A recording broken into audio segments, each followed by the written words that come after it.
রাশিয়ার জ্যেষ্ঠ কর্মকর্তা দিমিত্রি মেদভেদেভ দাবি করেছেন, কয়েকটি দেশ সরাসরি ইরানকে পারমাণবিক অস্ত্র সরবরাহে প্রস্তুত রয়েছে। ইরানের পারমাণবিক স্থাপনায় মার্কিন বিমান হামলার পর এমন দাবি করলেন তিনি। ইরানের 3টি পারমাণবিক স্থাপনা ফর্দো, নাতাঞ্জ ও ইস্পাহানে বোমা হামলা চালায় মার্কিন যুদ্ধবিমান। টেলিগ্রামে পোস্ট করা এক বিবৃতিতে রাশিয়ার নিরাপত্তা পরিষদের বর্তমান উপসভাপতি মেদভেদেভ বলেন, একাধিক দেশ ইরানকে সরাসরি তাদের পারমাণবিক অস্ত্র সরবরাহ করতে প্রস্তুত।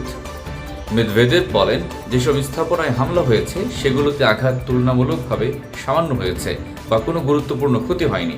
ইউরেনিয়াম সমৃদ্ধকরণ ও সম্ভাব্য পারমাণবিক অস্ত্র উন্নয়ন কার্যক্রম অব্যাহত থাকবে বলেও জানান তিনি। সতর্ক করে বলেন, যুক্তরাষ্ট্র আরেকটি বড় সংঘাতে জড়িয়ে পড়েছে। এবার স্থল অভিযান শুরু হওয়ার সম্ভাবনাও রয়েছে। পাশাপাশি তিনি দাবি করেন যে ইরানি নেতৃত্ব এই হামলার পর রাজনৈতিকভাবে আরও শক্তিশালী হয়ে উঠেছে।